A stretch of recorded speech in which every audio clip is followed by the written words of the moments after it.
আসমান আল্লাহ বানাইছেন কুন ফায়াকুন বইলা, জমিন আল্লাহ বানাইছেন কুন ফায়াকুন বইলা, ফেরেশতা আল্লাহ বানাইছেন কুন ফায়াকুন বইলা। কিন্তু তোমারে আমারে আল্লাহ পাক কুন ফায়াকুন বলে বানায় নাই। তোমারে আমারে বানাইতে আল্লাহ কয় খলাকতু বিয়াদাইয়া, আমি মানুষকে নিজের হাত লাগায়া বানাইছি। আমি আল্লাহ হাত লাগাই না। আসমান হও বলতে আসমান হয়ে যায়, জমিন হও বলতে হয়ে যায়। মানুষ তোমাকেও যদি আমি আল্লাহ বলতাম হও তুমি হয়ে যাইতে, আল্লাহ পাক আদেশ দিলেই হয়ে যায়। কিন্তু আল্লাহ কয় না, মানুষ আমি আদেশ দিয়ে বানাই নাই, ফেরেশতাদের হাতেও বানাই নাই। এই মানুষের চেহারাটা আমি আল্লাহ নিজের হাত লাগায়া বানাইছি।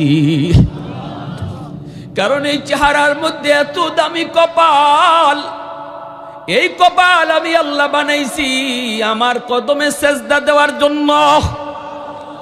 এই কপালটার এত দাম, এই কপালটার এত দাম, ফেরেশতাদের হাতে বানাইলে হয় না। এই কপাল আদেশ দিয়া বানাইলে হয় না। যেই কপাল আমি বানাইছি শুধু আমার সেজদার লাগি, এই কপাল আমি নিজের হাত লাগায়া বানাইছি। এজন্যই আল্লাহ কই বান্দা, তোরে যখন আমি ডাকি এরপরও তুই ডাক শুনো না, তোরে যখন আমি ডাকি এরপরও যখন তোর ঘুম ভাঙে না, তোরে যখন আমি ডাকি এরপরও তুই বন্ধুর সঙ্গ ছাড়ো না, তোরে যখন আমি ডাকি এরপরও দোকানদারি বন্ধ করো না, তখন আমি আল্লাহর কুদরতি কলিজায় বড় ব্যথা লাগে। বান্দারে আমি তোরে এজন্য বানাই নাই, এত মায়া কইরা হাত লাগায় তোরে বানাইলাম। তখন আল্লাহ আফসোস কইরা করে ডাকে, ইয়া আইয়ুহাল ইনসান মা গাররাকা বিরব্বিকাল কারীম। বান্দা তোরে কে আমি আল্লাহ থেকে ভুলাইয়া দিল? কে তোরে দয়ালু মালিক থেকে ভুলাইয়া দিল? মায়ের পেটে আমি আল্লাহ তোরে খাওয়াইলাম। দুনিয়া তুই আসার আগে তোর খানা মায়ের বুকে আমি আগে ফাটাইয়া দিলাম।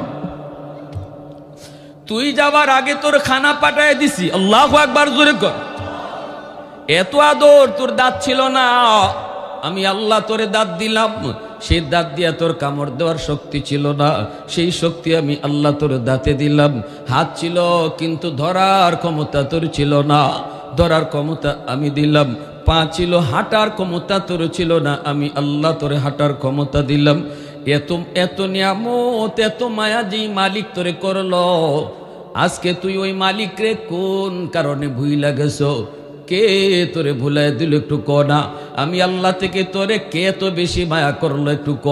আমি আল্লাহর একটু ক, কে তোরে আমার থেকে বেশি মায়া করলো? এইভাবে আল্লাহ পিছন থেকে তোমারে আমারে ডাকতে থাকে রে যুবক।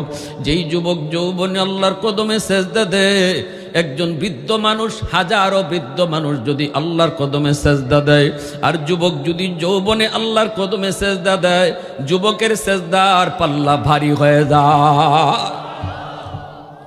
এই জমিনে যত আল্লাহর ওলি হয়েছেন সবাই ওলি হয়েছে যৌবন কালে। যৌবন কালটা হলো আল্লাহর ওলি হওয়ার বয়স। যৌবন কালটা হলো আল্লাহর ওলি হওয়ার বয়স।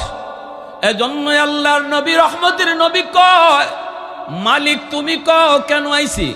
আল্লাহ কই, বন্ধু আমি কথা দিলাম, আমি কইলাম 5 ওয়াক্ত তোমার উম্মতের জন্য বেশি কষ্ট হবে না। আমি জিম্মাদারি নিলাম, আমি দায়িত্ব নিলাম, আমি ডাইকা ডাইকা তোমার উম্মতকে নামাজ পড়ায় নিমু। আর তুমি যখন আইসই আমি আল্লাহর কাছে খালি কেমন করে ফেরত দেই?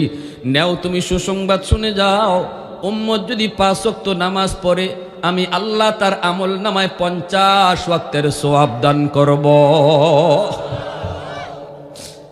এজন্য আল্লাহ পাক রব্বুল আলামিন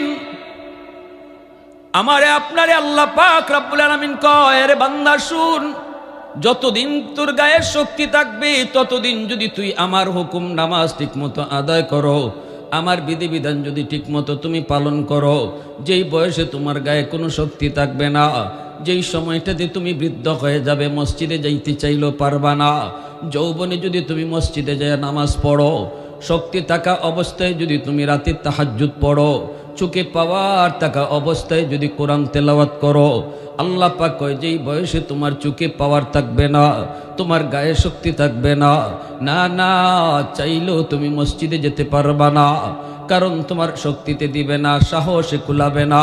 কোথায় জানি তুমি পড়ে যাও, মাথা ঘুরায় পড়ে যাও কিনা এই ভয় থাকবে। ঘরের ভিতরে তুমি নামাজ পড়ে নিবি, আল্লাহ কয় বান্দা তুমি পড়তেছো ঘরের ভিতরে নামাজ, মসজিদে যেতে পারো নাই, কিন্তু আল্লাহ পাক ফেরেশতাদেরকে আদেশ দিয়ে বলে, ফেরেশতারা শুন, আমার বান্দা যদিও ঘরে নামাজ আদায় করে তবুও তার আমল নামায় তোমরা ঘরের সওয়াব দিও না, বরং যৌবনে মসজিদে যায় যে নামাজ আদায় করত ওই মসজিদের সওয়াব তার আমল নামায় উঠায়া দাও। আমার বান্দার চোখে পাওয়ার ছিল যখন, তখন কোরআন তেলাওয়াত করত, শক্তি যখন ছিল তখন তাহাজ্জুদ পড়তো, এখন ঘুমায় রয়েছে, গায়ে শক্তি নাই। এই ফেরেশতারা শুন, যদিও আমার বান্দা ঘুমায় রয়েছে তবু আমল নামায় তাহাজ্জুদের সওয়াব উঠায়া দাও। একটু আওয়াজ দিয়ে কন্যা সুবহানাল্লাহ। আল্লাহ নামের জিকির, আল্লাহ নামের উচ্চারণ, আল্লাহ নামের পবিত্রতা ঘোষণা করলে আল্লাহ খুশি হয়, ঠিক কিনা? সুবহানাল্লাহ অর্থ হলো আল্লাহ পবিত্র। আমি যত কইমু সুবহানাল্লাহ, আল্লাহ আমারে তত বেশি পবিত্র বানায় দিব। যত আল্লাহরে সুবহানাল্লাহ কইমু, আল্লাহ আমারে তত পাক বানায় দিব।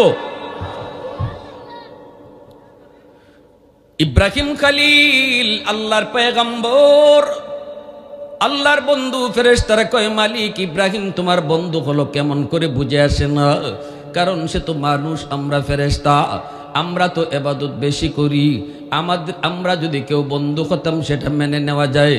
মানুষ কেমন করে তোমার বন্ধু হলো, ইব্রাহিম কেমন করে তোমার খলিল হলো একটু বুঝি না। আল্লাহ কই যদি বুঝতে চাও তাহলে পরীক্ষা করো, যাও যায় দেখো আমার ইব্রাহিম আমার কত পাগল, আমার নামের কত পাগল, আমি আল্লাহর কত বড় আশিক। ইব্রাহিম একটু পরীক্ষা করো। মানুষের রূপ ধরে একজন ফেরেশতা আসছে ইব্রাহিম খলিলকে পরীক্ষা করার জন্য। ইনি আল্লাহর কত বড় আশিক, ইনি আল্লাহর কত বড় প্রেমিক, এটা পরীক্ষা করার জন্য মানুষ রূপে ফেরেশতা আসছে। ইব্রাহিম খলিল অনেকগুলি ছাগল রাখালি করেন মরুভূমিতে, পাশ দিয়া চলে যাইতেছেন একজন ফেরেশতা মানুষের রূপ ধইরা। ইব্রাহিম নবী তো আর ইনি যে ফেরেশতা জানেন না, মনে করছেন একজন মানুষ। এই ফেরেশতা যাইতেছেন আর আল্লাহ নামের জিকির করতেছে। কুন্নাম সুবহানাল্লাযী সুবহানাদিল মুলকি ওয়াল মালাকুত যাল ইজ্জতি ওয়াল আজমাতি ওয়াল কিবরিয়াই ওয়াল জাবারুত।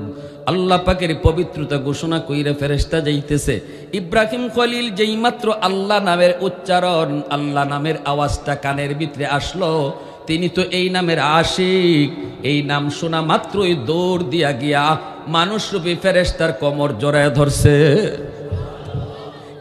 কে আমার মাশুকের নাম এত সুন্দর করে তুমি নিতেছো, আরেকটা বাড়ি নামটা তুমি নিবানি। আমি তো এই নামের পাগল, আমি তো এই নামের আশিক, আমি তো এই নামের পাগল, আরেকটা বাড়ি নামটা শুনাইবানি। ফেরেশতায় কয় আমি মাগনা শুনাই না, বিনিময় লাগে, বদলা লাগে। কি চাও তুমি কয় অর্ধেক ছাগলের পাল আমাকে দিয়া দিবা, একবার শুধু আল্লাহ নামের জিকির করব। ইব্রাহিম খলিল কয় নেও, অর্ধেক ছাগলের পাল তোমারে দিয়া দিলাম, বিনিময়ে শুধু একবার আল্লাহ নামের জিকির। সুবহানাদিল মুলকি ওয়াল মালাকুত যাল ইজ্জতি ওয়াল আজমাতি ওয়াল কিবরিয়াই ওয়াল জাবারুত। অর্ধেক ছাগল লইয়া ফেরেশতা জায়গা, ইব্রাহিম খলিল যেতে দেয় না, আবার যে কোমর জড়ায় ধরছে। কে গো তুমি কে?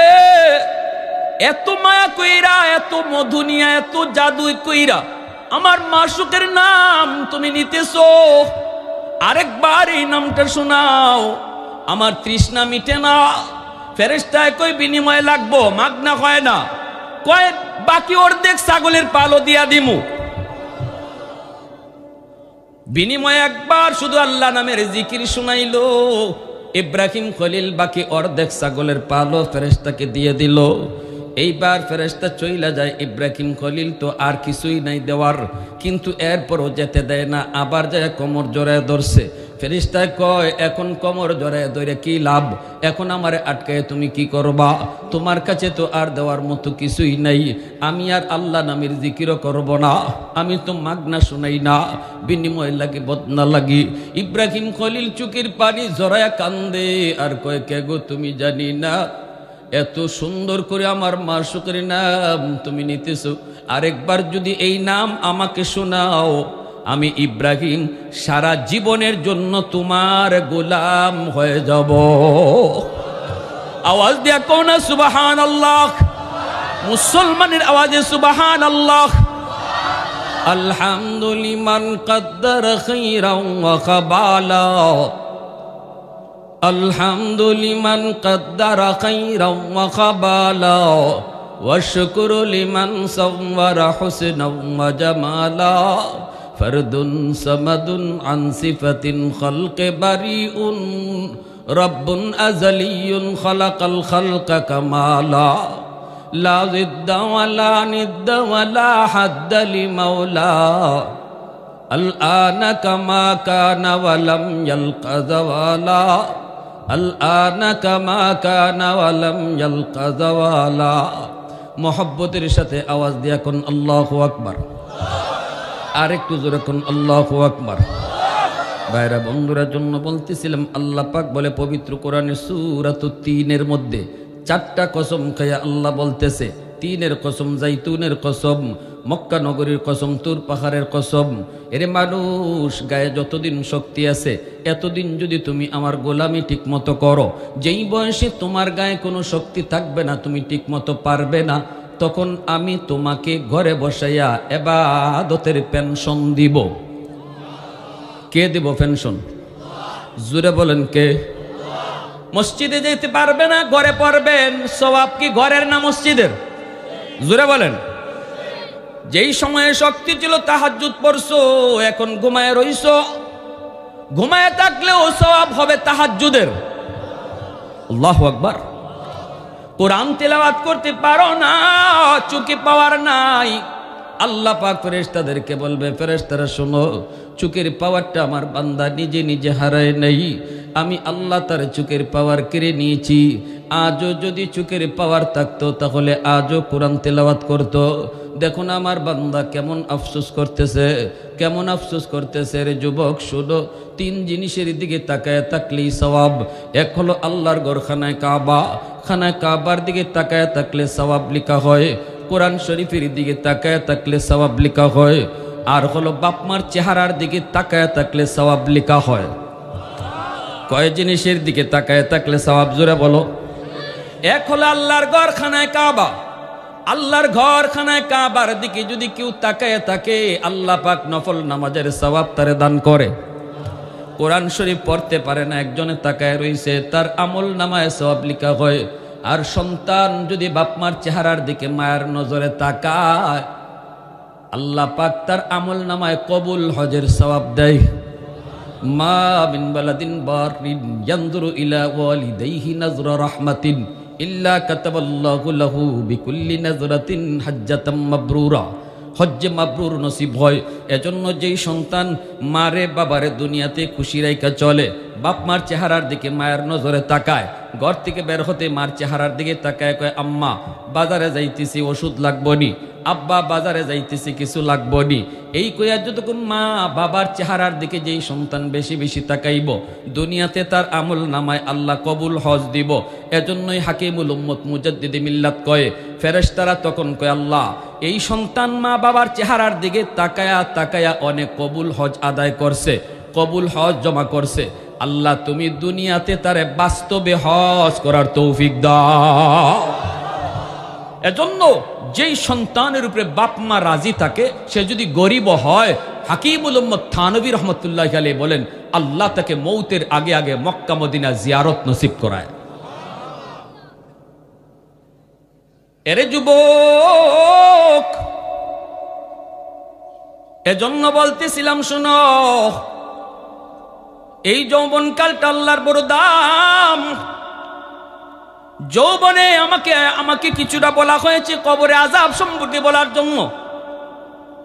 মরণের সময় যেই যুবক দুনিয়াতে নামাজি ছিল, যেই যুবক যৌবনে আল্লাহর গোলামি করত, যেই যুবক যৌবনে বাপ মার সেবা করত, যেই যুবক যৌবনে মাথায় টুপি রাখত, যেই যুবক যৌবনে মুখে সুন্নতি দাড়ি রাখত, যেই যুবক যৌবনে উলামায়ে কেরামকে তাজিম করত, যেই যুবক যৌবনে মুরব্বীদেরকে শ্রদ্ধা করত, যেই যুবক যৌবনে ওয়াজ মাহফিল করাইতো, যেই যুবক যৌবনে গানের আয়োজন করত না, আল্লাহ পাক হাদিসে কুদসিতে বলছে এই যুবকের খাতিরে আমি আল্লাহ জমিন টিকায় রাখি।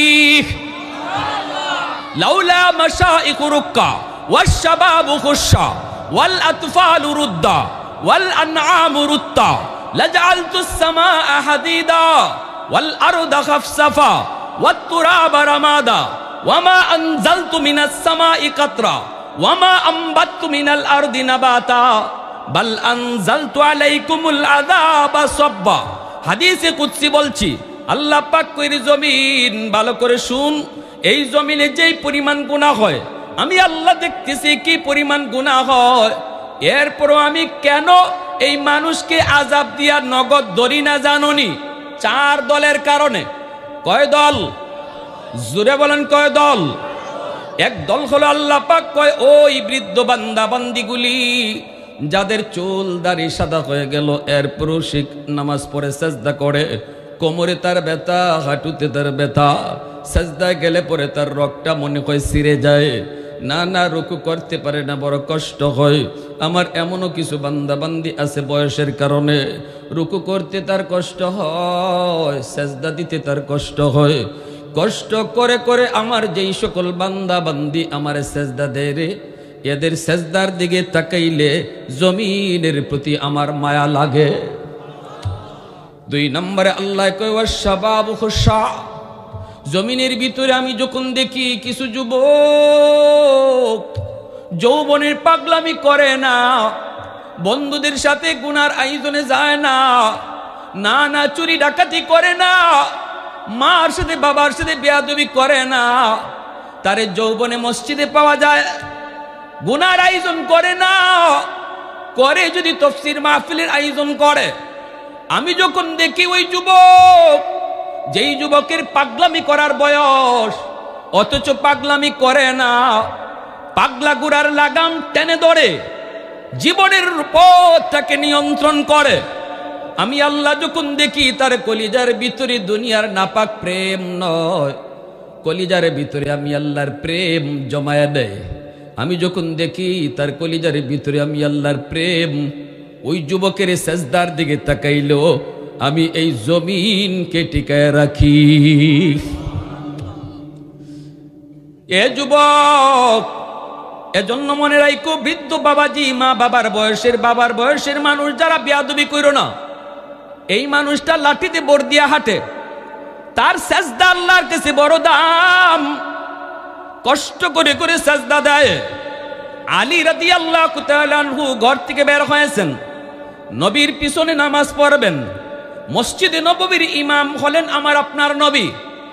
আলী ঘর থেকে বের হয়েছেন, নামাজে গিয়ে শরীক হবেন, রাস্তায় একটা চিকন গলি, আলী দেখেন গলিতে ঢুকেই একজন বুড়া মানুষ লাঠিতে বর দিয়া গলিটা পার হয়।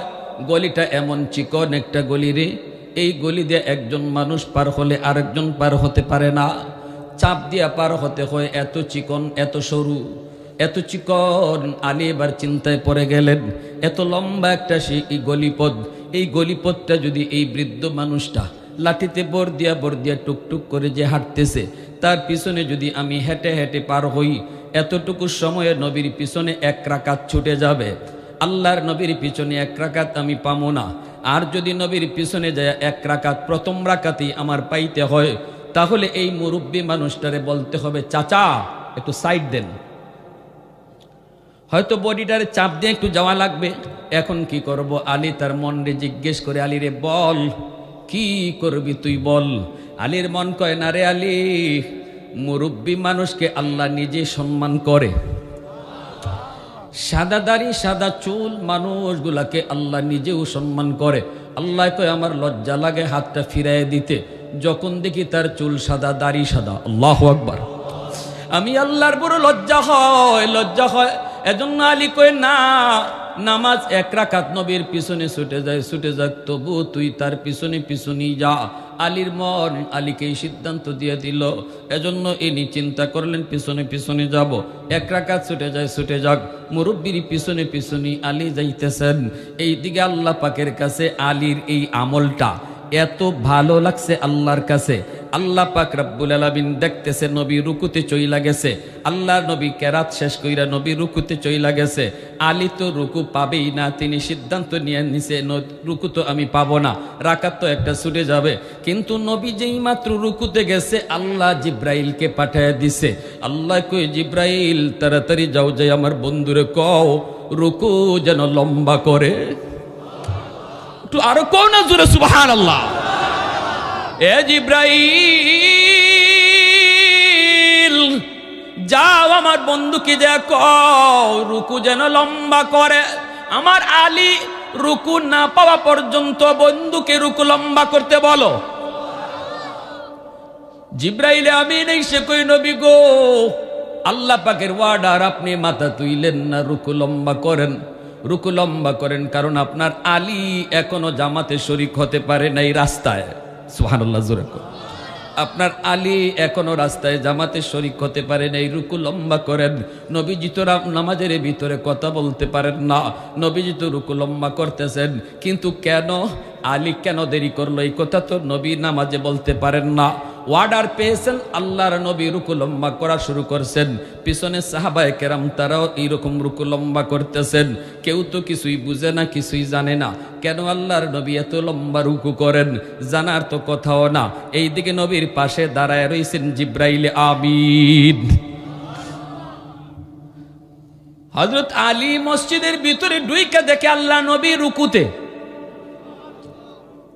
আলী তো চিন্তায় পড়ে গেলেন, হায় হায়, আমি তো ভাবছিলাম রুকু পাবো না, এখন দেখি নবীজি রুকুতে আছেন, কপাল তো আমার বালা। সাথে সাথে রুকুতে শরীক হয়ে গেছেন, মনের ভিতরে শান্তি।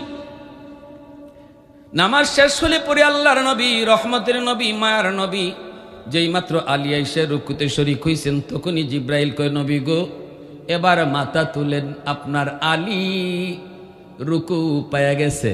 সুবহানাল্লাহ। আর একটু জোরে কন্যা সুবহানাল্লাহ। আল্লাহু আকবার। নামাজ শেষ হলে পরে নবীজি মিম্বরে বসলেন। মিম্বরে বসে নবী বলতেছেন, সাহাবীরা সামনের দিকে আগাও। নবীজি সামনের দিকে সবাইকে আগাইতে বসলেন। এরপরে নবী বলতেছেন, প্রথম রাকাতের রুকুটা এত লম্বা কেন হলো? সবার মনে প্রশ্ন। সাহাবীরা কয়, হগ নবী প্রশ্ন, কিন্তু কেউ তো সাহস করে নবীরে কিছু কয় না, ঠিক না? আল্লাহ নবী কয়, এত লম্বা রুকু কেন হলো, এর কারণটা তোমরা এখনই বুঝবা। আলী, এ আলী, ও আলী। আলী তো পিছনে। আলী বলে, লাব্বাইকে ইয়া রাসূলুল্লাহ। নবী বলতেছে, সামনে আসো। এখন তো সাহাবীরা বুঝছে মামলা তো বড় জটিল। রুকু কেন লম্বা হলো? নবী আলীরে ডাকতেছে। আল্লাহু আকবার। নবীজি সামনের দিকে আনায়া বলতেছেন, আলী, আজ নামাজে আসতে দেরি করলা কেন? জামাতে আসতে দেরি করছো কেন বলো? আলী বলতেছেন, নবী গো, বেশি দেরি তো হয় নাই, আমি তো আপনাকে রুকুতে পাইছি। আল্লাহ নবী কয়, আলী রে, কেমনে রুকু পাইছ খবর আসেনি? জিব্রাইল আমাকে আল্লাহর আদেশে রুকু লম্বা করায়া দিছে, শুধু তোমাকে রুকু পাওয়ানোর জন্য। সুবহানাল্লাহ। এই কথা শোনা মাত্রই আলী সাথে সাথে হাউমাউ করে কান্না শুরু করলেন। সিজদায় পড়ে কান্দে কই, গো আল্লাহ, আজ আমার কারণে তোমার বন্ধুরে আল্লাহ তুমি কষ্ট দিছ। আমি আলী একটু আসতে দেরি করলাম, এজন্য আল্লাহ তোমার বন্ধুরে তুমি কষ্ট দিছ। আমার কারণে আজকে নবীর কষ্ট হয়েছে, আমার কারণে নবীর কষ্ট হয়েছে। ভাইরে, সাহাবায়ে কেরাম তো নবীরে বিন্দু পরিমাণ কষ্ট দিতে রাজি না। জীবন যায় যাক, তবুও নবীর গায়ে ফুলের কাঁটা লাগবে এটাও বরদাস্ত করতেন না। ঠিক না? তাবুক যুদ্ধ, আলী কাঁদবে না কেন? আলী কান্না করবেন না কেন? কে আলী? কে সে? তাবুক যুদ্ধ থেকে নবী ফিরতেছেন, আল্লাহ নবী আলীর উরাতে ঘুমাইতেছেন। আলী, আমি খুব ক্লান্ত, তোমার উরাতে একটু বিশ্রাম নেই। হযরত আলী বলে, ইয়া রাসূলুল্লাহ বিশ্রাম নেন। নবীজি আলীর উরুতে একটু বিশ্রাম নিছেন। বিশ্রাম নিতে গিয়ে নবীজি চোখ লাগিয়ে গেছে গা। আর আলী ভাবছেন যে একটু পরে তো নবী উঠতেই যাবেন, আসরের নামাজ পড়েন নাই আলী। এই দিকে নবীর চোখ তো লেগে গেছে, আর লাগার কারণে সূর্য লাল হইয়া সূর্য ডুববে যাইতেছে। আলী পড়ছেন মহাবিপদে। এখন আমি কি করি? আমি কি নবীরে ডাক দিয়ে তুলমু যে ইয়া রাসূলুল্লাহ উঠেন, আমার তো নামাজের কাজা হয়ে যেতেছে, সূর্য ডুববে যেতেছে, আসরের নামাজ পড়া হয় নাই, আমি কি নবীর ঘুম ভাঙ্গাবো নাকি আমার নামাজ কাজা হয়ে যাবে? আলীর মন বলতেছে, সাবধান আলী, সূর্য ডুবে যায় ডুবে যাক, তবুও রহমতের নবীর ঘুম ভাঙ্গাবি না, আমার নবীরে কষ্ট দেওয়া যাবে না। আলী আর ডাক দিলেনই না। আল্লাহ নবী ঘুম থেকে উঠলেন। আলীর চেহারা দেখে নবী বুঝতেছেন মহাবিপদ ঘটছে, চেহারায় বোঝা যায়। কারণ যে গুনাহ করার পর অশান্তি লাগে, আল্লাহ রসুল কয় বোঝা গেল তার ইমান আছে। আর গুনাহ করার পরও যার অশান্তি লাগে না, রসুল কয় তার ইমান নাই। এটা ইমান মাপার স্কেল। মাল ইমানু ইয়া রাসূলুল্লাহ ইজা সাররাতকা হাসানাতুকা ওয়া ইজা সাআতুকা সাইয়্যাতুকা ফাআনতা মুমিন। এটা ইমানের স্কেল বলে দিয়েছেন। এ যুবক, এখন তো নামাজ কাজা হইতে পারে, কাজাটা হওয়ার পরে যদি তোমার অস্থিরতা লাগে, হায় রে নামাজটা পড়তে পারলাম না, নামাজটা এখন ফেরেলে আল্লাহ ভুল করে লেছি, এই অস্থিরতাটা যদি তোমার ভিতরে আসে, আল্লাহর রাসূল বলছেন এটা ইমানের আলামত, ইমানের আলামত। আলী তো স্থির হয়ে গেলেন। নবী বলতেছেন, আলী একটু বল কি হয়েছে, একটু বল। আলী বলতেছেন, নবী গো, আসরের নামাজ পড়তে পারি নাই, সূর্য ডুবে গেছে। নবী বলতেছেন, আলী করছো কি এত বড় ভুল, আমারে তুমি ডাক দিলা না কেন? আলী বলতেছে, নবী গো, আমার মন বলে আপনার ঘুম ভাঙ্গালে কষ্ট হবে, এজন্য আমি আপনারে কষ্ট দেই নাই গো নবী, আমি আপনারে কষ্ট দেই নাই। নবী তখনই হাত উঠাই দিছে, আল্লাহ তোমার বন্ধুর কষ্টের দিকে খেয়াল করে আলীর নামাজ কাজা হয়ে গেছে, তোমার সূর্য ডুবে গেছে, এই সূর্য যদি তোমার কথায় উঠে তোমার কথায় ডুবে, আল্লাহ আমি হাত উপরে থাকতে থাকতে, হাত উপরে রাখতে রাখতে সূর্য আবার আকাশে উঠায় দাও। ও মালিক, সূর্য যদি তোমার কথায় উঠে আর তোমার কথায় ডুবে, আমি নবী হাত উপরে রাখতে রাখতে সূর্য আবার আকাশে উঠাও, যেন আলী আমার আসরের নামাজ ওয়াক্ত মতো পড়তে পারে। রদ্দে শামস নামক কিতাবের ভিতরে লিখেন, আলী হাত উপরে থাকতে থাকতেই আল্লাহ পাক সূর্য আবার আকাশে উঠাইয়া দিছে, ডুবন্ত সূর্য আল্লাহ আবার আকাশে উঠাইয়া দিছে। তারা তো হলেন নবীর এত বড় আশিক। এজন্য আলী যেই মাত্র শুনলেন নবীজি আজকে রুকু লম্বা করছেন, আলীর জন্য নবীর রুকু লম্বা হয়েছে, আলী তো কান্না শুরু করে দিলেন, কাঁদতেছেন, ইয়া রাসূলুল্লাহ আমি তো বুঝি নাই, আমি তো বুঝি নাই গো নবী, আমার কারণে আজকে আপনি রুকু লম্বা করছেন। নবী কয়, আলী কাঁদবি পরে, আগে ক রাস্তায় কি হইছে? সুবহানাল্লাহ কন্যা। এ আলী একটু ক, এমন কোন আমল করছো যে আমলের কারণে আল্লাহ এত খুশি? আরে অনেকেই তো রুকু পায় না, এজন্য কি আল্লাহ আমারে রুকুতে লম্বা করায় দেয়? কিন্তু আজকে তুমি এমন কি আমল করেছো যে আমলের কারণে আল্লাহ আমার রুকু লম্বা করায় দিছে? আলী বলতেছে, নবী গো, আমি একটু চিকন গলি দিয়ে আসার পথে একজন মুরব্বীকে পাইলাম, লাঠি পড় দিয়ে তিনি হাঁটেন, মুরব্বী মানুষ আস্তে হাঁটে। আমি যদি আপনাকে প্রথম রাকাতে আইসা ধরতে হয়, তাহলে মুরব্বী মানুষকে একটু চাপ দিতে হয়, একটু কষ্ট দিতে হয়। কিন্তু আমার মন বলেছে, আলী রে, না না, তুই মুরব্বীরে কষ্ট দিবি না, কারণ বয়স্ক মুরব্বী মানুষকে আল্লাহ নিজে সম্মান করে, আল্লাহ তার ইজ্জত দেয়, তুইও ইজ্জত দে। এজন্য আমি তার পিছনে পিছনে আইছি, এতে আমার দেরি হয়েছে। আমি তো ভাবছি এক রাকাত ছুটে যাবে গো নবী, রাকাত পাবো না, এই জন্যই আমার দেরি হয়েছে।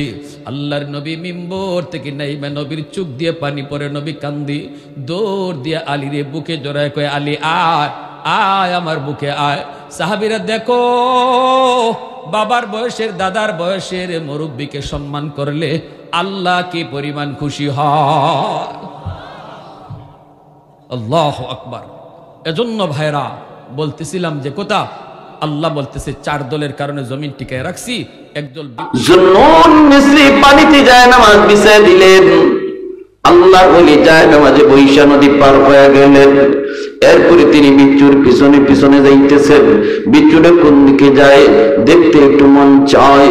যাইতেছেন হঠাৎ করে তিনি তাকায় দেখেন হাওরের মাঝখানে একটা গাছ, গাছের দিকে বিচ্ছুটা রওনা দিছে। তিনিও তো পিছনে পিছনে দ্রুত বেগে বিচ্ছুটা দৌড়াইতেছে, তিনিও পিছনে পিছনে। হঠাৎ করে নজর পড়লো গাছের নিচে একটা যুবক মনের আনন্দে ঘুমাইতেছে। এ যুবক, তোমাকে বলতেছি যুবক, এ যুবক দিলটা নরম করে কথাগুলি শোনো। তোমার মতো কত যুবক যৌবনে কবরে চলে গেছে, একটু চিন্তা করে দেখো। ডান দিকে তাকাইলে দেখবা তোমার খেলার সাথী কবরে শুয়ে রয়েছে, বাম দিকে তাকাইলে দেখবা তোমার লেখাপড়ার সাথী কবরে শুয়ে রয়েছে। তুমি মনে করতেছো আমি নামাজ ধরব, আল্লাহকে মানব, আল্লাহর বিধান মতো চলবো আর একটু সময় পরে। কিন্তু বহু যুবকের আর এই সময় হায়াতে মিলে না।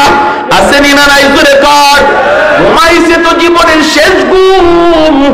বাপ মার কাছ থেকে বিদায় নিয়েছে তো জীবনের শেষ বিদায় হয়ে গেছে, আর বাপ মার কাছে ফিরে নাই।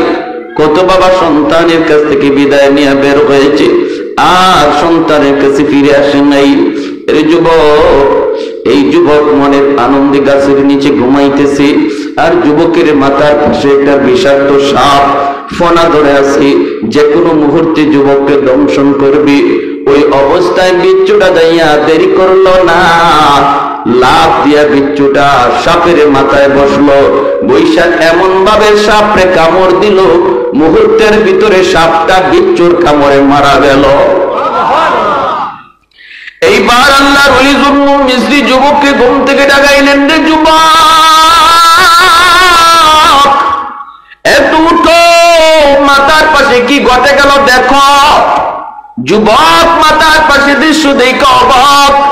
আল্লাহর ওলি বলেন, জীবনে কি নেক আমল করেছো একটু কও, জীবনে কি নেক আমল করেছো একটু বলো। যে নেক আমলের কারণে আল্লাহ তোমার নাম যৌবনী অলির খাতায় আল্লাহ উঠায় দিছে। এজন্য আল্লাহর যত অলি হয়েছেন সবাই অলি হয়েছেন যৌবন কালে। যৌবন কালটা হলো আল্লাহর অলি হওয়ার বয়স। এই পৃথিবীতে যত আল্লাহর অলি অতিবাহিত হয়েছেন সবাই অলির খাতায় নাম লেখাইছেন বুড়া বয়সে না, বরং যৌবন কালে। আল্লাহু আকবার। যৌবন কালে অলির খাতায় নাম লেখাইছেন, কারণ যৌবনে ইবাদত আল্লাহর কাছে বেশি প্রিয়। লা ওয়ারআ কাল কাফি, লা ওয়ারআ কাল কাফি। আল্লাহর নবী রহমতের নবী বলেন, যেই বয়সে গুনাহ করার শক্তি ছিল এরপরও করে না, যেই বয়সে চুরি করার ক্ষমতা ছিল এরপরও করে না, আল্লাহর ভয়ে ওই মানুষটা তোমাদের মধ্যে আল্লাহর ওলি হইয়া যা। এ যুবক, এমন কি নেক আমল করেছো একটু বলো। যুবক তখন বলতেছে, আল্লাহর ওলি গো, আমার তো এত কিছু নেক আমল মনে পড়ে না, তবে যদ্দূর মনে পড়ে আমি একজন রাখাল, মানুষের গরু রাখালি করি, উট রাখালি করি, বেড়া দম্বা রাখালি করি। যেখানেই আমি থাকি, হাওরে থাকি আর জঙ্গলে থাকি, যখনই আজান শুনি সাথে সাথে নামাজে দাঁড়ায় যায়। দুনিয়ার কোন কাজ আমাকে নামাজ থেকে গাফিল করতে পারে না। কাজ পরে, নামাজ আরো জোরে বলেন, কাজ পরে, নামাজ। দোকানদারি আগে না পরে? দোকানদারি আগে না পরে? নামাজ পড়ে না আগে? এই যুবক করে আমি যেখানেই থাকি সেখানেই নামাজে দাঁড়ায় যায়। আল্লাহ পাক এই উম্মতের জন্যই গোটা জগৎটারে মসজিদ বানায় দিয়েছেন। আগের কোন উম্মত হাওরে নামাজ পড়লে নামাজ হতো না, আগের কোন উম্মতের জন্য জঙ্গলে নামাজ পড়লে নামাজ হতো না, নির্দিষ্ট জায়গায় আইসেই নামাজ আদায় করতে হতো। কিন্তু আমার আপনার নবী, মায়ার নবী আল্লাহর কাছে আবদার করলেন, মালিক এই যদি হয় তোমার সিদ্ধান্ত, তাহলে আমার আখেরি উম্মত গুলি তারা কেমনে নামাজ আদায় করবি? আমি নবী তো চলে আসবো, আমার উম্মতের উলামায়ে কেরাম তারা তো আমি নবীর দায়িত্ব নিয়া তারা তো দেশে দেশে ঘুরবে, দেশে বিদেশে ঘুরবে। এমনও তো আছে আমার একজন উম্মত আলেম না, কিন্তু আমার একটা হাদিস জানছি, এটা জানানোর জন্য সে আরেক দেশে রওনা দিছি। সে তখন বিমানে, সে তখন জাহাজে, মালিক নির্ধারিত জায়গায় নামাজ পড়লেই যদি নামাজ হয়, আমার উম্মতের হালত কি হবে? এমনি আল্লাহ কই বন্ধু আমি আল্লাহ তোমার উম্মতের জন্য গোটা জগৎ মসজিদ বানায় দিলাম। যেখানেই দাঁড়াবে ওই জায়গাটাই মসজিদ হয়ে যাবে, যেখানেই দাঁড়াবে সেখানে আমি আল্লাহ নিজে হাজির হয়ে যাব। এই মেরাজের মাস গেল, মেরাজের মাস শাবান মাস শুরু হয়ে গেল। আল্লাহর পক্ষ থেকে স্পেশাল যে পুরস্কার হাদিয়া আনছেন সেটা হলো নামাজ। কোন কথা কই আপন মালিক, আমি তো তোমার সাথে দেখা করলাম, কিন্তু আমার উম্মত তোমার সাথে দেখা করবে কেমনে, কথা বলবে কেমনে? আল্লাহ আমি তো কথা বললাম, উম্মত কেমনে কথা বলবে? আল্লাহ কয় বন্ধু আমি আল্লাহর কাছে আইসো উম্মতের কথা ভুললা না, জানি তুমি উম্মতের কথা আমার কাছে কইবা, এজন্য আমি আল্লাহ একটা ব্যবস্থা করে দিছি নামাজ। আসসালাতু মিরাজুল মুমিনিন, তোমার উম্মত যখন নামাজে দাঁড়াবে তখনই আমি আল্লাহর সাথে তার কথা হবে। যখনই এজন্য নামাজে দাঁড়ায় আমরা বলি আলহামদুলিল্লাহ, সমস্ত প্রশংসা আল্লাহর। আল্লাহ তখন নিজের পরিচয় দেন না, পরিচয় না দিয়ে আল্লাহ বলে কার প্রশংসা তুমি করতেছ? কয় লিল্লাহ। আল্লাহ তখন নামাজের প্রশ্ন করে মানিল্লাহ, কে তোমার আল্লাহ? কয় রব্বুল আলামিন। আল্লাহ তখন কয় মানে রব্বিল আলামিন। কে তোমার রব? কয় আর রহমান। আল্লাহ বলেন মানে রহমান। কে তোমার রহমান? নামাজি তখন কয় আর রাহিম, তিনি বলেন রহিম। আল্লাহ আবার কয় কে তোমার রহিম? মানির রহিম। কয় মালিক ইয়াউমিদ্দিন, যিনি কিয়ামত দিবসের মালিক। এতগুলি প্রশ্ন আল্লাহ নামাজি করলেন, জবাব নামাজি নামাজের মধ্যে দিল, অথচ নামাজি কে প্রশ্ন করে তারে চিনে না, আর আল্লাহ তার পরিচয় তারে দেন না। যখনই কয় মালিক ইয়াউমিদ্দিন, কিয়ামত দিবসের মালিক, তখনই আল্লাহ পাক রব্বুল আলামিন নিজের পরিচয়টা দিয়া দেয়। আল্লাহ কয় রে বান্দা শুন, এতক্ষণ পর্যন্ত যারে তুমি আল্লাহ কইছো, যারে তুমি রব কইছো, যারে তুমি রহমান কইছো, যারে তুমি রহিম কইছো, যারে তুমি মালিক ইয়াউমিদ্দিন কইছো, আমি সেই আল্লাহ, আমি সেই রব। জোরে বলি সুবহানাল্লাহ। তখন বান্দা আল্লাহর পরিচয় পাইয়ে আল্লাহর কাছে ডাইরেক্ট কয় ইয়াকা নাবুদু ওয়া ইয়াকা নাস্তাঈন। এতক্ষণ চলছে থার্ড পারসনে, আল্লাহর সাথে কথা হয়েছে থার্ড পারসনে, এখন আইছে আমার ভাইয়েরা সরাসরি, এখন সরাসরি কথা চলছে সেকেন্ড পারসনে। আল্লাহর কয় ইয়াকা নাবুদু ওয়া ইয়াকা নাস্তাঈন, আমি তোমার ইবাদত করি, তোমার কাছে সাহায্য চাই, আমি তোমারই ইবাদত করি, তোমার কাছে সাহায্য চাই। আল্লাহ পাক তখন খুশি হয়ে বলে বান্দা আমি তোমার উপর খুশি, কি চাও বলো?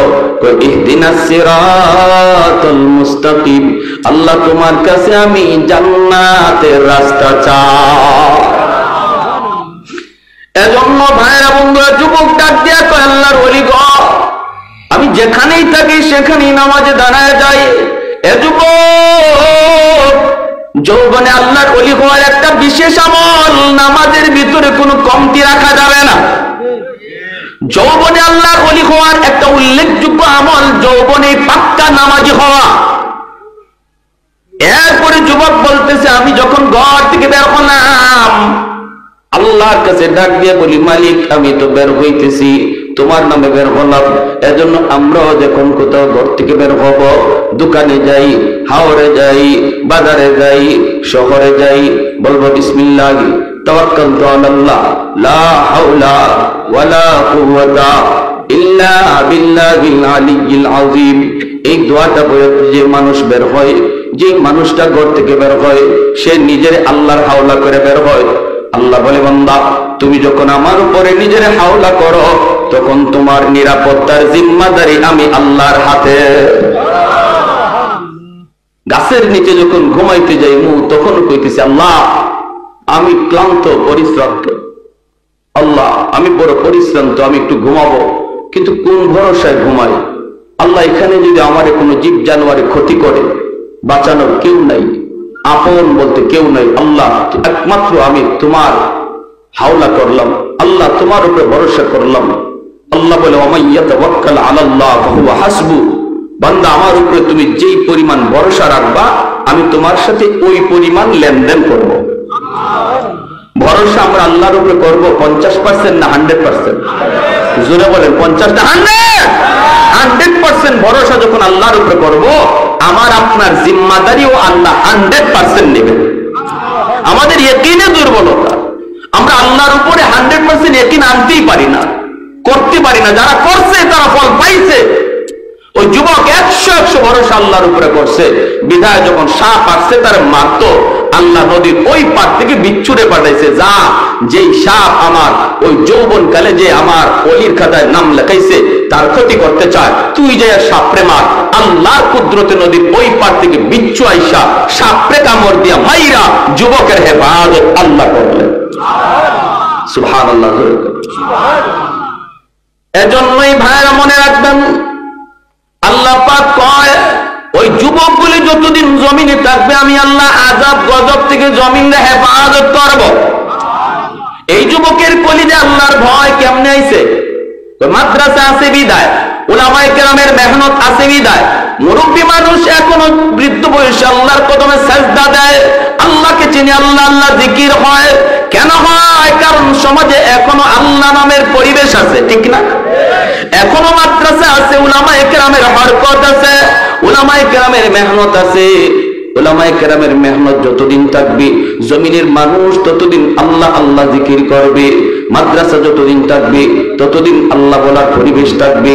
আর আল্লাহ পাক তখন আসমান জমিনকে আল্লাহর রহমত দ্বারা বাঁচায় রাখবে।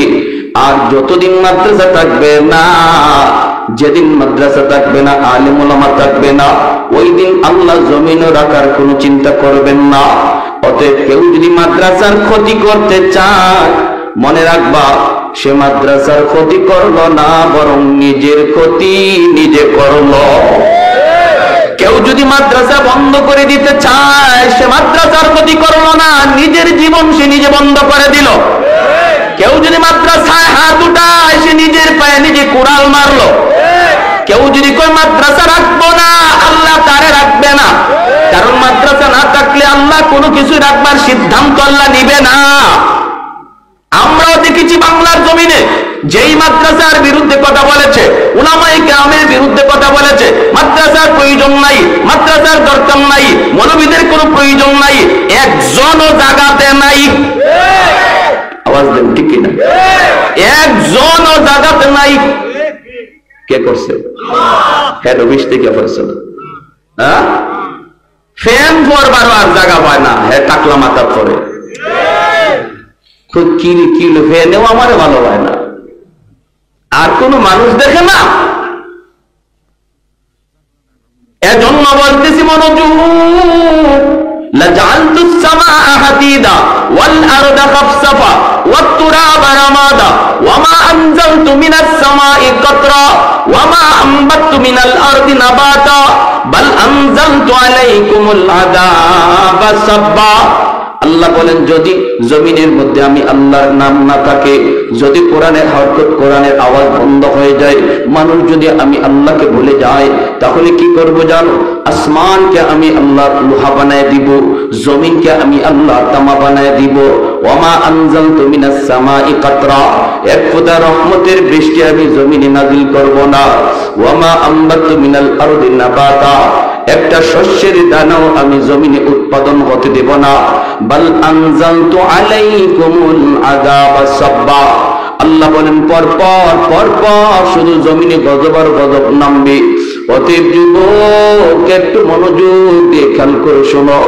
আমার নবী রহমতের নবীর সামনে একটা যুবক, বনু তামিম গোত্রের যুবক হাজির হয়ে কাঁদতেছে। এ যুবক, একটু মনোযোগ দিয়ে দিলের কান দিয়ে কথাগুলি শোনো। তোমার মতো একজন যুবক আমার মায়ের নবীর সামনে চোখ দিয়া পানি জড়ায় জড়ায় কান্দে আর কয়, নবী গো, আমি বড় অস্থির, আমি বড় পরেশান। বনু তামিম গোত্রের যুবক, মদিনা শরীফের একটা উল্লেখযোগ্য গোষ্ঠীর নাম বনু তামিম। নবী বলতেছেন, যুবক কেন কান্দ? কই, নবী গো, আমি কান্না করি এজন্য, আল্লাহ এতদিন পর্যন্ত আমাকে সম্পদ দেয় নাই। আল্লাহ পাকের মর্জি, সম্পদ দেয় কে? জোরে বলেন, একটু জোরে বলেন কে? শক্তির বলে সম্পদ কামাই করা যায়, বুদ্ধির বলে কামাই করা যায়। বুদ্ধির বলে যদি কামাই করা যাইত, বুদ্ধিজীবী 1 নম্বর ধনী হয়ে যাইত। শক্তির বলে যদি সম্পদ কামাই করা যাইতো, কুস্তিগির বাংলাদেশে 1 নম্বর ধনী হয়ে যাইত। যুবক বলে, ও আল্লাহর নবী, আল্লাহ আমাকে এমন সময় সম্পদ দিয়েছে যেই সময়টাতে আমার বাবা দুনিয়ায় নেই, আমার মা দুনিয়াতে নাই। আমি শিশুকালে দেখেছি গো নবী, আমার আম্মা কত কষ্ট করছেন, আমার আব্বা কত কষ্ট করে করে আমাকে লেখাপড়া করাইছেন, কিন্তু আমি সংসারে হাল ধরতে পারি না। 1 বেলা মা খাইছেন, 2 বেলা উপাস ছিলেন। ঈদের দিনে আমার আম্মা কোন রকম আমার আব্বাকে লইয়া একটা কাপড় কিনা দিছেন, কিন্তু আমি দেখেছি আমার বাবার গায়ে পুরাতন লুঙ্গি, আমার মার পরনে ছিঁড়া কাপড়। এরপর আমার মার মুখে হাসি, বাবার মুখে হাসি। চিকিৎসাটাও আমি শেষ বয়সে বাপ মার করাইতে পারি নাই। ওগো মায়ার নবী, এখন আমার টেনশন হলো, কান্না হলো, এখন আমি পয়সা দিয়ে কি করব? রাতের বেলা আমি ঘুমাই আর পয়সা নিয়ে শুধু কান্দি, ও মালিক, টাইম মতো তুমি আমাকে পয়সা দিলা না। যদি এখন আমার আব্বা আম্মা থাকতেন, আমি যেভাবে খুশি ভাবে চিকিৎসা করাইতে পারতাম। আল্লাহর নবী গো, আপনার কাছে আমার প্রশ্ন হলো, যদিও আমার মা, যদিও আমার বাবা কবরে শুয়ে রইছেন, তবু আমার বাপ মার সেবা করার সুযোগ আমার আসেনি। মায়ার নবী বলেন, 5টা কাজ কইরো, তোমার খেদমত আল্লাহ কবরে পৌঁছায় দিবে। কয়টা কাজের কথা নবী বলছেন? কয়টা? একটু জোরে বলেন, কয়টা? কার কার শুনবার নিয়ত আছে 5টা কাজ? একটু হাত তুলে আল্লাহকে দেখা। আল্লাহু আকবার, জোরে বলি আল্লাহু আকবার। 1 নম্বরে নবী বলেন, আসসালাতু লাহুমা, বেশি বেশি করে বাপ মার জন্য তুমি দোয়া করো, যেই দোয়াটা আল্লাহ পবিত্র কোরআনে নিজে শিখাইছেন। রব্বির হামহুমা, আমার সাথে সবাই পড়েন না, দিলটা নরম করো। রব্বির হামহুমা কামা রাব্বায়ানি সগীরা। যখনই এই দোয়াটা করবেন, তখন বাপ মার চেহারাটা নিজের চোখের সামনে নিয়ে আসবেন, চোখের সামনে বাপ মার চেহারাটা আনবেন, আর দোয়াটা করবেন দিলটা নরম করে। এই দোয়াটা শিখাইছেন কে? একটু জোরে বলেন কে? যদি সন্তানটা মাদ্রাসায় দাও, সন্তানটা যদি দিন শিখাও, তাহলে এই সন্তান এই শিক্ষাগুলি অর্জন করবে। সন্তান জন্ম দেওয়া বাবার জন্য সার্থক, সন্তান জন্ম দেওয়া মার জন্য সার্থক, সন্তান জন্ম দেওয়া টাকা রুজি করে কামাই করার জন্য নয়। সন্তান জন্ম দেওয়ার উদ্দেশ্য হবে সন্তান যেন আমার নাজাতের উসিলা হয়। দোয়াটা শিখাইছেন আল্লাহ, কবুল করবেন কে?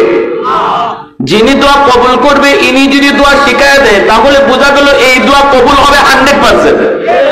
ফ্যাক্টরির মালিক সে চাকরি নিয়োগ দিবে, দরখাস্ত 100টা আসছে, একজনের দরখাস্ত যদি মালিকে নিজেই লেখা দেয়, তাহলে বোঝা গেল আর কারো চাকরি হোক না হোক, ওর চাকরি হবে 100%। ঠিক না? পবিত্র কুরআনুল কারীমের সূরা বনী ইসরাঈল আল্লাহ নিজে দোয়া শিখাইতেছেন। দোয়া করো, রব্বির হামহুমা কামা রাব্বায়ানি সগীরা। ও মালিক, শিশুকালে আমার আব্বা আম্মা আমাকে যেইভাবে মায়া করছেন, আমাকে যেইভাবে আদর করেছেন, আল্লাহ তুমি আজকে আমার মা বাবারে এইভাবে আদর করো। আল্লাহ এই কথা বুঝাইতে চাইলেন, বান্দারি, শিশুকালে তোমার মা তোমার জন্য কত রাত মাথার পাশে দাঁড়ায় দাঁড়ায় রাত কাটাইছি। বান্দা, এটা তোমার মনে নাই, কিন্তু আমি আল্লাহর মনে আছে। কতদিন তোমার বাবা তোমাকে কোলে নিয়ে রাত 3টা বাজে ডাক্তারের কাছে দৌড় দিছে। বান্দা, এটা তোমার মনে নাই, কিন্তু আমি আল্লাহর সব মনে আছে। সুবহানাল্লাহ। অতএব যখনই বাপ মার জন্য দোয়া করো, শিশুকালের কথাটা আমি আল্লাহর ইয়াদ করায় দিও।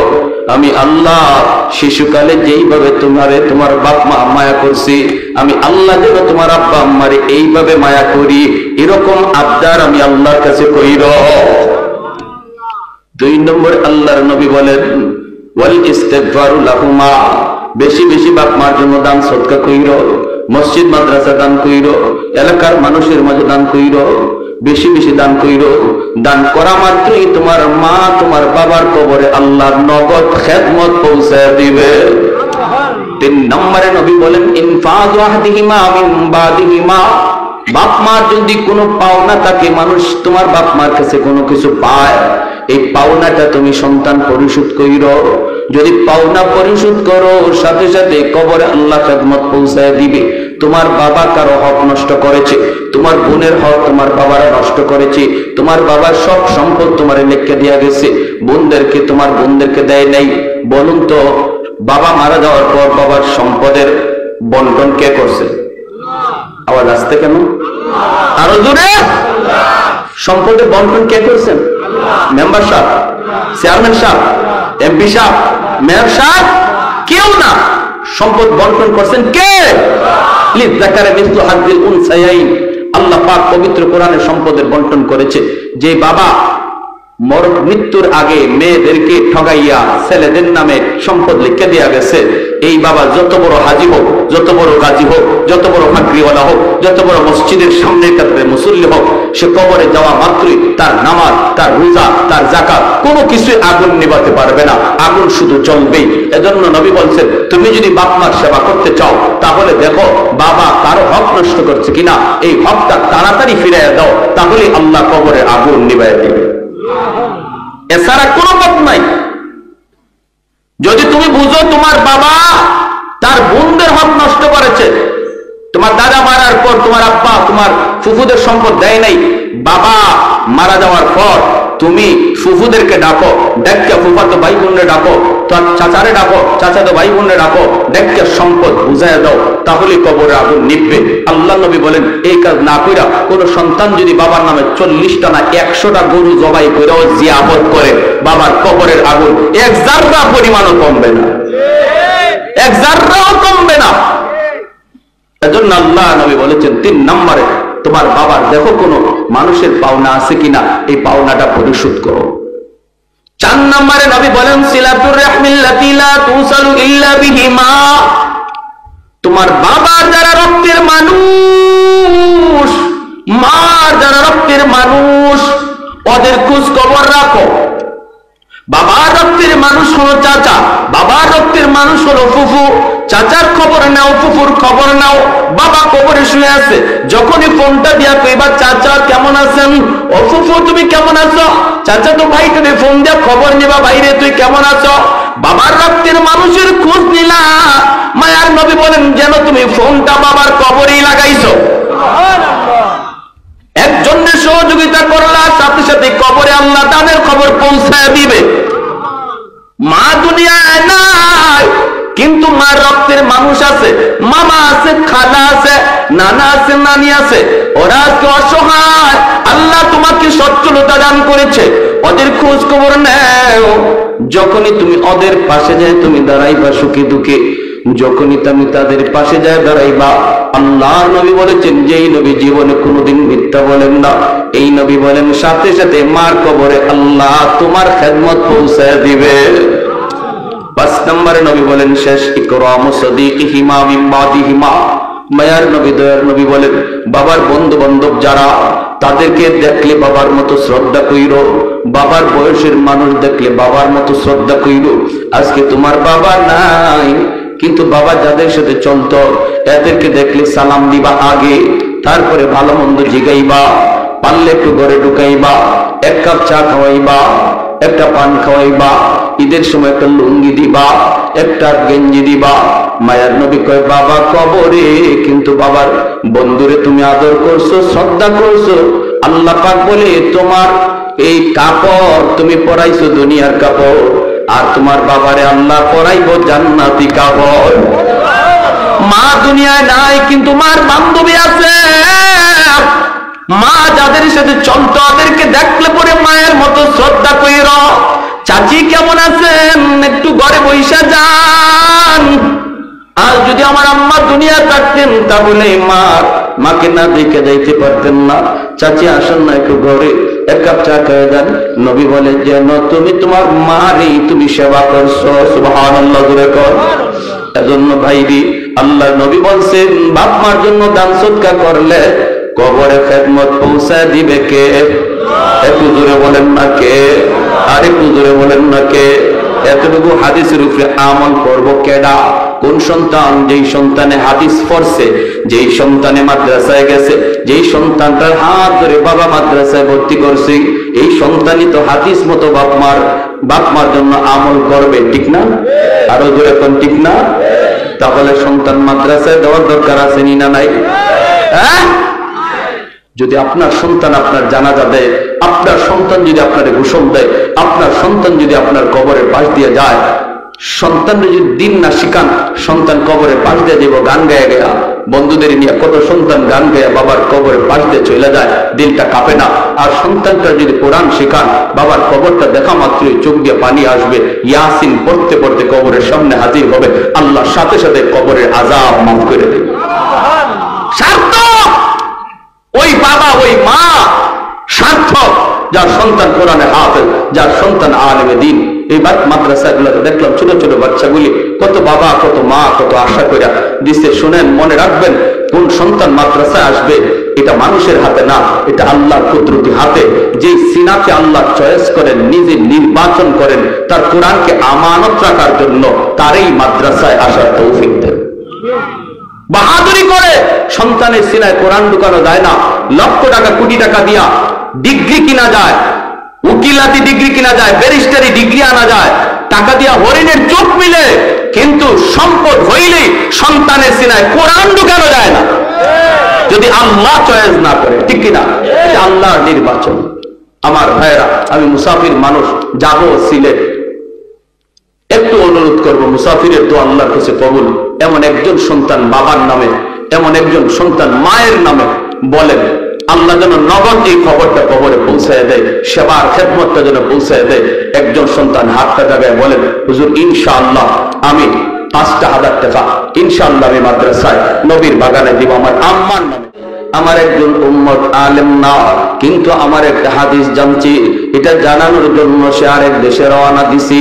সে তখন বিমানে, সে তখন জাহাজে, মালিক নির্ধারিত জায়গায় নামাজ পড়লে যদি নামাজ হয়, আমার উম্মতের হালত কি হবে? এমনি আল্লাহকে, বন্ধু আমি আল্লাহ তোমার উম্মতের জন্য গোটা জগৎ মসজিদ বানায় দিলাম, যেখানেই দাঁড়াবে ওই জায়গাটাই মসজিদ হয়ে যাবে, যেখানেই দাঁড়াবে সেখানে আমি আল্লাহ নিজে হাজির হয়ে যাব। এই মেরাজের মাস গেল, মেরাজের মাস শাবান মাস শুরু হয়ে গেল। আল্লাহর পক্ষ থেকে স্পেশাল যে পুরস্কার হাদিয়া আনছেন সেটা হলো নামাজ। কোন কথা কইয়া আপন মালিক, আমি তো তোমার সাথে দেখা করলাম, কিন্তু আমার উম্মত তোমার সাথে দেখা করবে কেমনে, কথা বলবে কেমনে? আল্লাহ আমি তো কথা বললাম, উম্মত কেমনে কথা বলবে? আল্লাহ কয়, বন্ধু আমি আল্লাহর কাছে আইসো উম্মতের কথা ভুললা না, জানি তুমি উম্মতের কথা আমার কাছে কইবা, এজন্য আমি আল্লাহ একটা ব্যবস্থা করে দিছি, নামাজ। আস-সালাতু মিরাজুল মুমিনিন। তোমার উম্মত যখন নামাজে দাঁড়াবে তখনই আমি আল্লাহর সাথে তার কথা হবে। যখনই এজন্য নামাজে দাঁড়ায় আমরা বলি আলহামদুলিল্লাহ, সমস্ত প্রশংসা আল্লাহর। আল্লাহ তখন নিজের পরিচয় দেন না, পরিচয় না দিয়ে আল্লাহ বলে, কার প্রশংসা তুমি করতেছ? কয় লিল্লাহ। আল্লাহ তখন নামাজের প্রশ্ন করে, মানিল্লাহ, কে তোমার আল্লাহ? কয় রব্বুল আলামিন। আল্লাহ তখন কয়, মানে রব্বিল আলামিন, কে তোমার রব? কয় আর রহমান। আল্লাহ বলেন, মানে রহমান, কে তোমার রহমান? নামাজি তখন কয় আর রাহিম, তিনি হলেন রহিম। আল্লাহ আবার কয়, কে তোমার রহিম? মানির রহিম। কয় মালিক ইয়াউমিদ্দিন, যিনি কিয়ামত দিবসের মালিক। এতগুলি প্রশ্ন আল্লাহ নামাজি করলেন, জবাব নামাজি নামাজের মধ্যে দিল, অথচ নামাজি কে প্রশ্ন করে তারে চিনে না, আর আল্লাহ তার পরিচয় তারে দেন না। যখনই কয় মালিক ইয়াউমিদ্দিন, কিয়ামত দিবসের মালিক, তখনই আল্লাহ পাক রব্বুল আলামিন নিজের পরিচয়টা দিয়া দেয়। আল্লাহ কয়, রে বান্দা শুন, এতক্ষণ পর্যন্ত যারে তুমি আল্লাহ কইছো, যারে তুমি রব কইছো, যারে তুমি রহমান কইছো, যারে তুমি রহিম কইছো, যারে তুমি মালিক ইয়াউমিদ্দিন কইছো, আমি সেই আল্লাহ, আমি সেই রব। জোরে বলি সুবহানাল্লাহ। তখন বান্দা আল্লাহর পরিচয় পাইয়ে আল্লাহর কাছে ডাইরেক্ট কয় ইয়াকা নাবুদু ওয়া ইয়াকা নাস্তাইন। এতক্ষণ চলছে থার্ড পারসনে, আল্লাহর সাথে কথা হয়েছে থার্ড পারসনে, এখন আইছে আমার ভাইয়েরা সরাসরি, এখন সরাসরি কথা চলছে সেকেন্ড পারসনে। আল্লাহরে কয় ইয়াকা নাবুদু ওয়া ইয়াকা নাস্তাইন, আমি তোমার ইবাদত করি, তোমার কাছে সাহায্য চাই, আমি তোমারই ইবাদত করি, তোমারই কাছে সাহায্য চাই। আল্লাহ পাক তখন খুশি হয়ে বলে বান্দা আমি তোমার উপর খুশি, কি চাও বলো? কয় ইহদিনাস সিরাতাল মুস্তাকিম, আল্লাহ তোমার কাছে আমি জান্নাতের রাস্তা চাই। এজন্য ভাইরা বন্ধুরা যুবক ডাক দিয়া কয় আল্লাহর ওলি গো, আমি যেখানেই থাকি সেখানেই নামাজে দাঁড়ায় যাই। এ যুবক, যৌবনে আল্লাহর ওলি হওয়ার একটা বিশেষ আমল, নামাজের ভিতরে কোনো কমতি রাখা যাবে না। যৌবনে আল্লাহর ওলি হওয়ার একটা উল্লেখযোগ্য আমল যৌবনে পাক্কা নামাজি হওয়া। এরপরে যুবক বলতেছে আমি যখন ঘর থেকে বের হলাম আল্লাহর কাছে ডাক দিয়ে বলি মালিক আমি তো বের হইতেছি, তোমার নামে বের হলাম। এজন্য আমরাও যখন কোথাও ঘর থেকে বের হব, দোকানে যাই, হাওড়ে যাই, বাজারে যাই, শহরে যাই,